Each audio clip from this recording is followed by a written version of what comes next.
where you are. Hi, Eva. Yeah. Hi, Hello. Hanifa. Nice meeting you.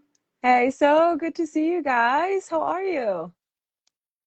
Good. How are you? I'm glad I was able to join. I think I joined 2 minutes ahead of time, and I was worried that I did something wrong, but we figured it out. Awesome. We're here. I'm so happy that we're having this chat today. I think it's going to be such an inspiring conversation. So just for a little bit of context, I think we're going to be waiting for Fatima to join us a little bit later, correct? Yes, Okay, that's what great. I. But we do have Nadira here and Hanifa, so we're in very good company. So for anyone watching, I want to give a little bit of context to this conversation today. So we're here with Free to Run, who is an incredible organization that runs these really wonderful sporting events and helps support women and girls in conflict affected regions to kind of get out there, develop, their leadership skills, make friends, develop confidence, and enjoy the outdoors, which, in a lot of places around the world is really not an obvious and easy thing to achieve. So I'm really excited for us to chat. Just to give also a little bit of context, my personal story with Free to Run is that we first kind of met when I ran my very first marathon in Iraqi Kurdistan like 7 years ago. And I just remember seeing this incredible group of very young women, like sort of, I don't know, maybe 14, 15, 16-year olds who were there running the race with Free to Run. It was just so inspiring to see, really, really wonderful. And then again, we met in Afghanistan when I visited there about 5 years ago. So Oh, um, yeah, so I'd love to just make this into like a bit of an informal chat, just kind of Yeah. hear a little bit about your experiences. And yeah, so maybe tell us, where do you guys live right now? I can get us started. Hanifa and I were just talking Yeah. about this. Yeah. Um, Okay. I'm Nadira. I'm based in Portland, Maine. I currently live in the United States, and it's 12 p.m. EST for us. Nice. My name is Hanifa and I'm based in Berlin, Germany. I came here like 5 years ago. So basically, I saw your videos, Eva, a lot, your YouTubes, everything. So just imagine that I know you, the whole story, the journey, Oh, everything. So, that's so cool. and Well, I'm it's so so happy, excited to talk to you finally. yeah. It's Mhm. great to meet you guys. Yeah, I mean, I think you have such an incredibly interesting perspective, and I'm excited for us to talk about something that I think a lot of people take for granted, but you guys know it from a very different kind of angle. And Mm. I always feel like anything that we do in life, we just cannot take for granted, right? It's like we Yeah. always have to appreciate and kind of think deeply about how lucky we are to be able to do things like us that come across as very simple, like running, but that may not be as obvious and as straightforward to other people around the world. It's all about like taking perspectives and learning our lessons through that. So I'd love to just start us off with like maybe Hanifa, you can start us off by telling us how you got into running, because I Mhm. presume it was that back in Afghanistan, or was that when after you'd left? Yeah, I started running when I was in 10th grade, I think, back in Afghanistan. I got to know free to run through a school program where Hasina just came to our school and said, "Hey, there is such running program. If anyone wants to join," I was like, "Yeah, yeah, take me. I want to join." Yeah, but I was also super active with other sports, like I was in a snowboarding team. Beside that, I was playing football. So running was very new for me, and I wanted to try it out. And back on days, it was quite simple, just putting our shoes and going for a Mm-hmm. run. We were like a group of girls in a community, I would say, and we made through a field run. We made commitment together. We set a goal together, which still I'm committed to what we had and what we learned. Mm-hmm. And basically, it was a opportunity for me, like a chance Mm-hmm. to find new friends because I grew up in Pakistan, and when my family moved back in Afghanistan, I had like the accent I had, and the friends, so everything was so new and very challenging for me. So I was like, okay, this is a chance for me, an opportunity for me, not only to do sport, but also like to find new friends, um, to just communicate. Right. And Nadira, what about you? Tell us about your story, how you got into running. What was that Um, like? well, it feels like a long time ago, but I started running with Free to Run back in, I would say 2018 or 2019. Before then, I had never gone for a run outside the house, and I remember with Free to Run, I think I was around 14, and we would have this van from Free to Run pick us up our front door, and then take us across the city to a secure park where we would run for 3 to 4 miles before the sunrise. And Wow. back then, I remember I wasn't a big fan of running, and I think when you're a 14-year-old, waking up that early in the morning is not always fun. And I think but I always look forward to those mornings because to me it kind of gave me a sense of adventure and also an excuse to have freedom and also travel Kabul. And I think growing up as girls in Afghanistan, we wouldn't travel Mm, outside our neighborhood, and my day was pretty much between going to school and then coming back home. And I think free run was kind of an excuse to travel outside Kabul because they would take us to a further side of the city and we would mm, run there. And I think I'm just shadowing what Hanifa said, that my favorite part was just the friendships that I made. And we would, mm. in the van, there were a group of us girls, 10 to 14, and we would play our favorite songs and we would sing along and dance when we couldn't even turn on the lights in the van. And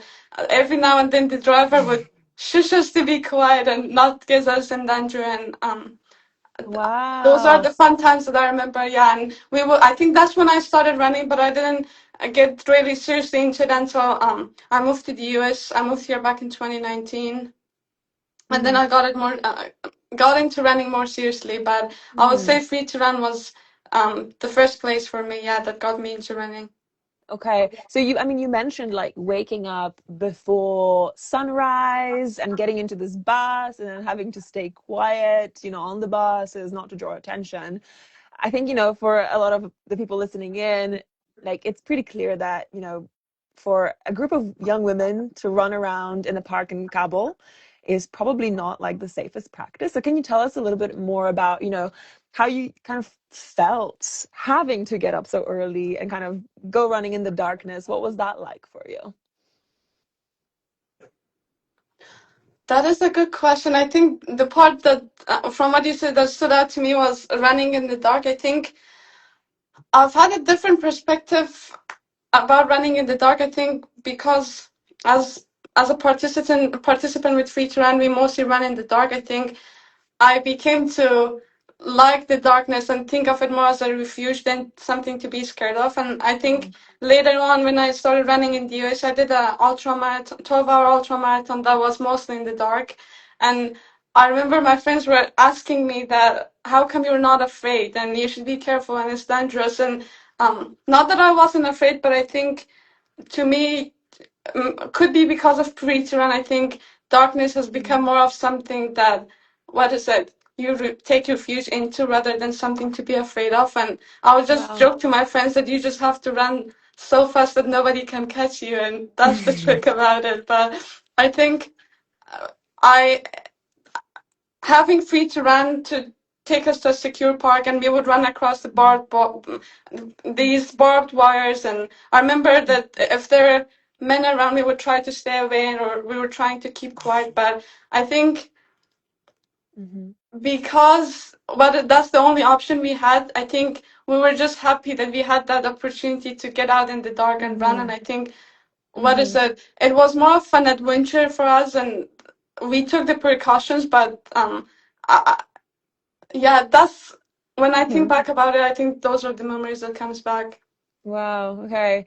Hanifa, is that your experience as well? Like, how would you Yeah. describe the runs that you were taking part in back in Afghanistan? Quite the same. We also had to wake up early in the morning, and if we were like further from the place that we were running, so we had to wake up earlier than Even the earlier. person who were closer to the place. So the driver would like pick up the person who is very far and then come back to Hmm. the place that we have to run. Mm-hmm. And I think it was more like there were so many questions on our appearance, and there was always questions that around what girls have to wear and not to, where they can go and they cannot go, and also like how much we were allowed to be visible in the society. Wow. So I think the free to run was quite good with the programs and the places that they could find for us to go and run. Sometimes it Hmm. was like a very big park, sometimes it was like a hilly Hmm. place close to the mountain. So it was super early and very good because we were doing our running and training Hmm. before the sunrise. Like there Hmm. is less people, so they could distract us and disturb us. But yeah, all of them was like happening before the school. So we were like packing Wow. everything, the lunch, the Mm-hmm. breakfast, the school uniform. I was like, everything was so in hurry happening. And then now that I'm thinking, it was all the passion that we had for running, and it was the running that took us to the whole Hmm. process and to the whole journey until Hmm. now. I mean, like there were a lot of limitations for us, from the place, from the appearance, clothes, and everything. But Yeah. the amount of passionate that we had, like the love that we had for running, took us so far. Mm. Yeah, you have to have that inside you, right? You have to really enjoy it. You have to find something about it that, really kind of sets you off and sets your heart off and sets your soul on fire, so to speak. And but for a lot of us, I think a lot of runners, we, especially at the beginning of our running journey, we deal with a lot of like insecurities. For a lot of, for some people, it's how they look or their running form. There's Yeah. so many reasons that we can make up in our heads to think, oh Mm-hmm. no, like I'm not a very good runner or whatever. But the kind of judgments that you were dealing with were Hmm. very, very different and, much more consequential, like much more serious in a way. So, how did you kind of deal with those judgments from, the public, maybe people who didn't agree with what you were doing, with what Free to Run was doing with young women in Afghanistan? How did you navigate that in your head? I think when I was running, it was quite the only place that I had the choice to do it, or like that was the only environment I would say that Mm-hmm. I was able to make decision. And with all the judgment and the circumstances in the society, Mm-hmm. we were quite like we don't care. And Mm-hmm. sometimes when it was like quite hard and difficult, so I was just wearing my brother's clothes, like from Wow. appearance. I would just appear as a boy in society, like the cap, the sunglasses, the mask, everything. I would cover everything, and only the voice. If somebody would just ask me something, I would just ignore them because they would Wow. recognize us from the voice that we are a girl, and then they would start saying bad things, or yeah, just Mm-hmm. following us. So Mm-hmm. the only Mm-hmm. thing I remember was like just ignore whatever they were saying. Yeah, So absolutely. Nadia, was that your experience as well? Yeah, you froze for a little bit. yeah, we can wait. Yeah. I think we're back. Yeah, you're back. Sorry Yeah. about that. No My worries. internet, my internet in the mountain can be a little bit up and down. But yes, I was just asking Nadia, was that your experience as well? And kind of what were your mental tools to deal with all kinds of judgments back then? That is a good question. I think back home, I'm not sure if this is a good way to describe it, but it's like fish doesn't see the water. But I think because we grew up with so much of those comments and what is Mhm. it, good getting those comments or judgments from men, it's almost normal or expected. And I think, like Hanifa said, Mm. they say something and you just run by and to keep your head down and just don't make eye contact and just keep your cool and keep walking. But I think Mm-hmm. just being surrounded with a lot of women with free to run, I think although we came from different regions of Kabul, we had Mm-hmm. came from different schools, but we all had that same mindset of we wanted to run and we wanted to take risks, and we didn't listen to what other people told. Like we had Hanifa and I, what is it? My brother and I, we started the soccer program back at Afghanistan when we were there, and Hanifa was also part of that soccer Yeah. team. So when we first started and we were spreading the word about the soccer team, I think we had a lot of my friends who were interested, but they're afraid that they heard things like if you play sport as a girl, you will get hurt, or it's not good for women to play sports. And a lot of women and girls or my friends dropped out. And I think Mm-hmm. it's it's a lot harder when you receive those comments or hear those things from women than for women. I think it makes you doubt that am I doing something wrong and what if I hurt myself, and Yeah. that self doubt. But I think free to run just bringing that group of girls that they also wanted to run and have adventure or explore places, and I think that gave you kind of a sense of um, Mm-hmm. validation that it's not only me. There are people that think the same, and we're not wrong. And yeah. Yeah. Yeah, you've got like a community there, you're supporting each other, you can rely on each other, right? Like you're not weirdos, you're not strange for loving Mhm. this thing. Like you're there together and you share this passion. That's so important. Like I think any community, you know. Right. Um for both of you, you left Afghanistan a good few years ago. And of course, the situation there has changed quite drastically since the Taliban takeover, you know, especially in the last couple of years. It's only been getting worse, right? You know, Afghan women see their rights being taken away constantly, more and more deeply, more and more profoundly, really taking over their entire lives. So I guess my question to you now is, you know, so Futuran is running this underground runs program right now. And from your experience of maybe some of your friends have stayed, what do these things look like right now? Is there still any way for women to actually do sports and be active and be outdoors back home?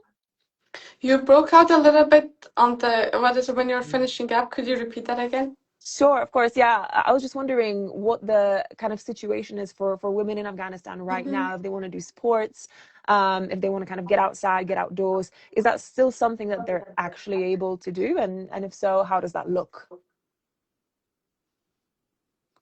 I think it looks different for everyone. People that I've in touch with, what is it? I think Taliban's restrictions have gotten a lot harsher because when they first started, a lot of people feared that the 2021 Taliban would be like Taliban from 1999, but and they were talking about how they wouldn't be as restrictive, but there's still uh, friends that I have from back home. They have to go in full covering outside, and they can't go to school. There was a time that they could go to school and there had to be this curtain between the male side and the female side, but Yeah. now women can't even go to school, and if you're above fourth grade you have to, or they send you back home. And I've had friends that they wanted to fail fourth grade intentionally because they wanted to just stay in school, and so they wouldn't have to upgrade to the fifth grade and just stay in school. And I think as extreme as it sounds, there's women can still go to school or be in public and go anywhere without a male company. And Mhm. I think I heard from someone else the other day that the bird in Afghanistan has more freedom than women have because they can fly wherever they want to fly. And but sadly, I think Afghan women don't have the same freedom that a bird might have. And I think that analogy just sounded crazy to me. That it's so true. And yeah, and Mhm. the other point that I want to make is that I think this has been going on for generations, and it's not new. I think this is the same story for my mom and my grandparents, and how the women couldn't play sports or go to school. And I think, but there's the one point that Afghan women have kept their resistance, and although with all the restrictions, I think we still find their way. I'm sure there are still underground runs or uh, Mhm. people who I just graduated Smith College, and we were doing a program with teaching college students online, and what is it, teaching them college level classes online. And I think that's also a way of resisting people. Women find their way, whether that's running. If daylight doesn't work for you, or daylight is not safe, you go at night. Or there are underground runs, and people still go to school or exercise in secrecy. Wow. I mean, Yeah, yeah, I just mean, go sorry. ahead, sorry. I mean, for me, I have never been living under Taliban's rule, because the moment, like when I was born, my family, they, in 2001, they moved to Pakistan because of the regime and all the crises that happened in country. So I lived like in Pakistan for 13 years, and then when we came back, the country was much more developed than like 13 years ago. So I lived there like for 5 years, and then the situation got worse and the government collapsed. So, and Mm, then I had the chance to leave the country, but my family, my friends, and all the connections that I had was still there. So I have like no imagination of how terrible it is to live under the rule of the regime of Taliban. But mhm, there are the stories, there are lives that I can see there. Like I have connections, friends there that they share stories, and they we talk to each other. So like they are banned from everything, school, work, mhm. and the sport. It's even on the next level that they have to think about it. Like Right. the Taliban, they banned everything, and the only thing that now they can think of is like how they can get outside without any mahram, which is brother, husband, or father. So sport is like in another level, and I cannot.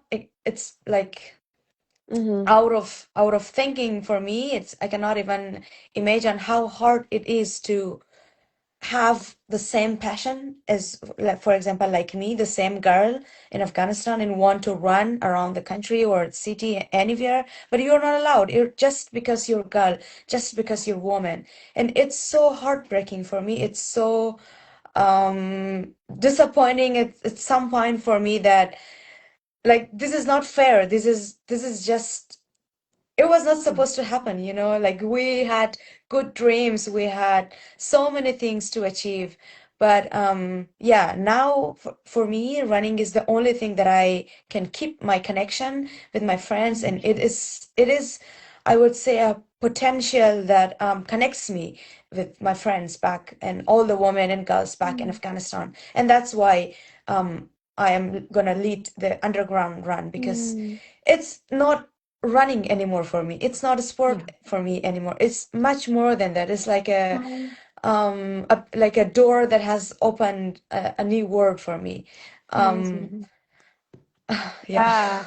I mean, that's, it's a mission for you, right? And you Yeah, see it's running now. as so much more than just, yeah, just moving your feet, right? It's community, it's confidence, it's regaining your freedom, right?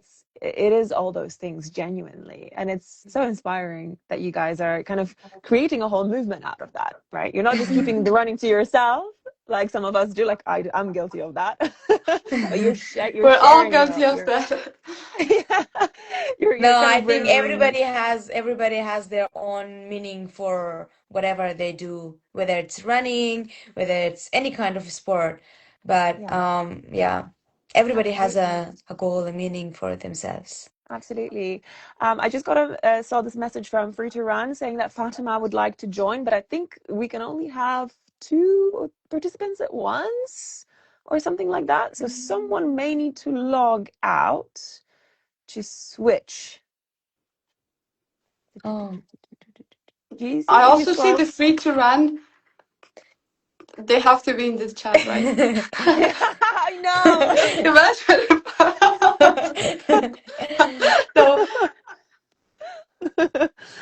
Um, well, yeah, we can do another question and maybe we can kind of rethink that. So I just have Yeah. one more kind of I just had one more thought, kind of we've been talking about how difficult it was to kind of logistically, practically, socially to go running back in Afghanistan and how you're overcoming all these hurdles in order to actually make it happen. Can you maybe give us an example, like a situation where running really gave, like, what did running really give you, where you felt like, okay, I'm going through all these hurdles. I'm waking up really early. I'm going running in the dark. It's tiring. It's exhausting. It's inconvenient, but I do it because of what? What was it that running gave you? Um, The, well, the big question, no? yeah.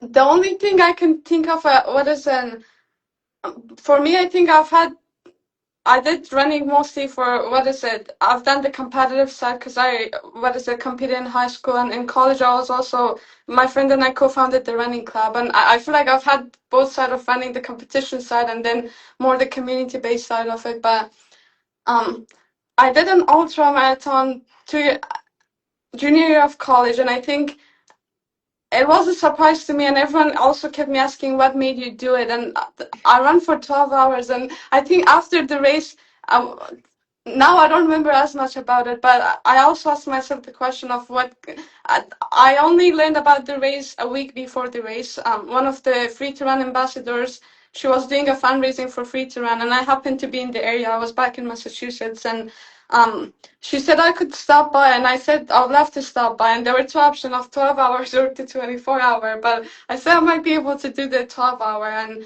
I think why I keep running, I asked myself that question of why would I go through that 12-hour without any um, preparation or even training for it. And I think I love the challenge that running brings and also the sense of adventure, but I think I ran mainly because there was a time that I was not able to run. And I think for any Mm, Afghan woman who is now in the US or abroad, I think there's that dilemma of like you're happy that you're here, but also there was a time that you didn't have all this freedom that you have now. And I think I was also starting. I wasn't good at running, and I got better at it. And I'm at a point that I'm good at it, but I also enjoy it. And also there was a time that I couldn't do it, and now everything is coming together. I have the freedom, and I'm good at it. Maybe I should accept that I'm good at running, and I also have the community and the friends that I've met through running, and we just encourage and push each other. And I think,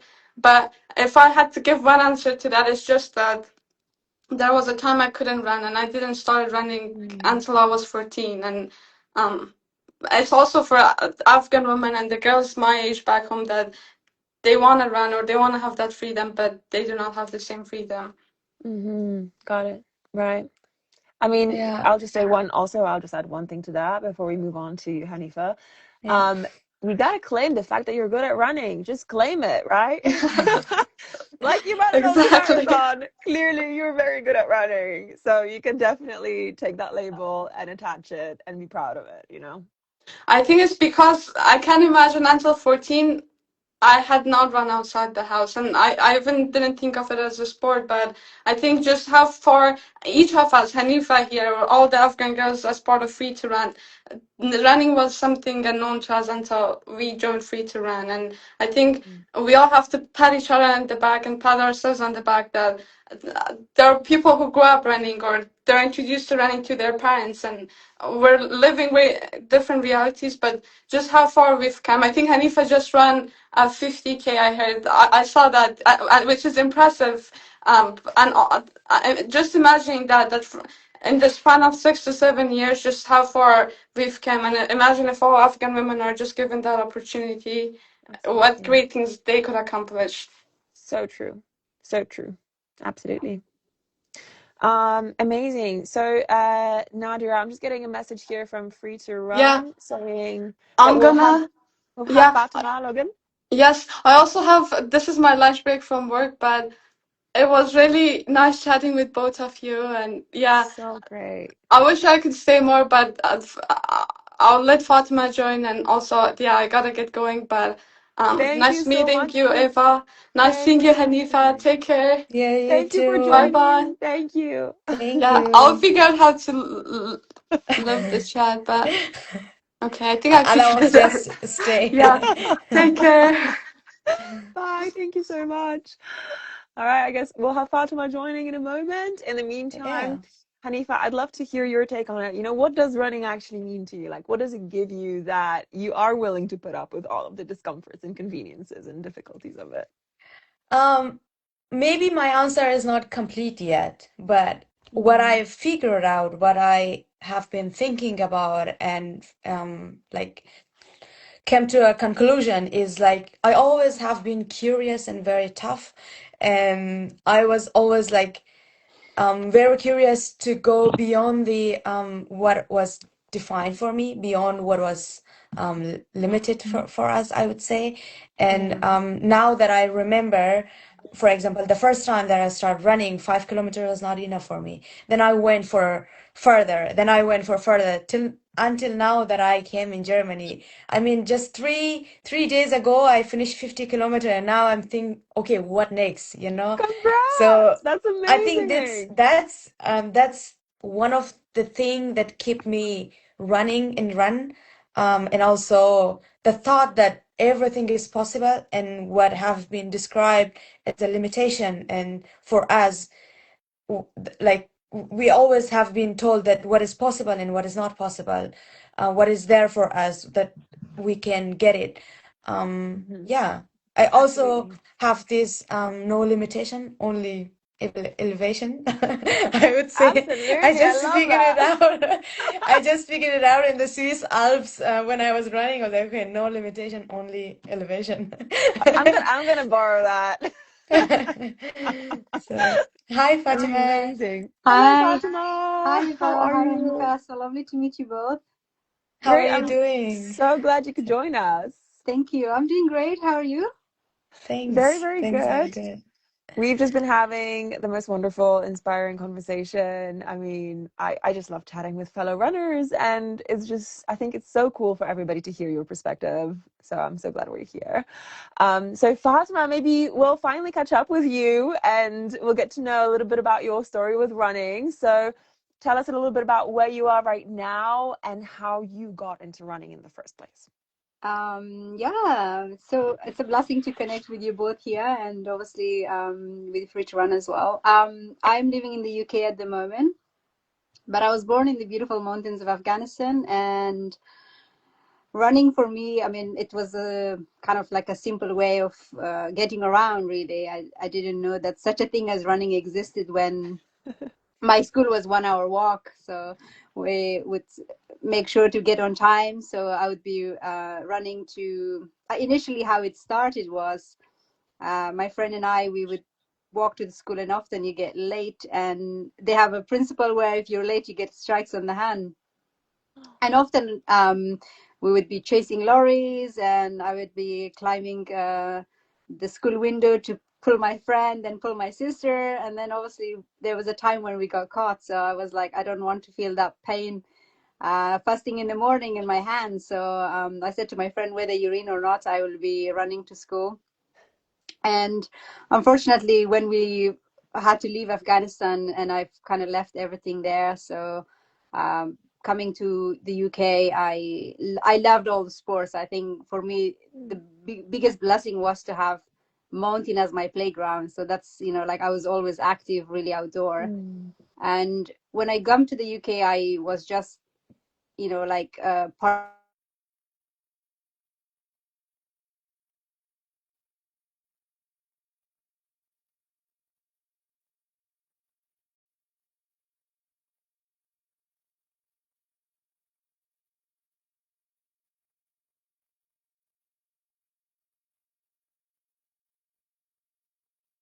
a lot of charity organizations, and the thing about sport is that it didn't require like a language, and so I would just run, and I'm like, oh yeah, this is really fun. At least I don't have to speak.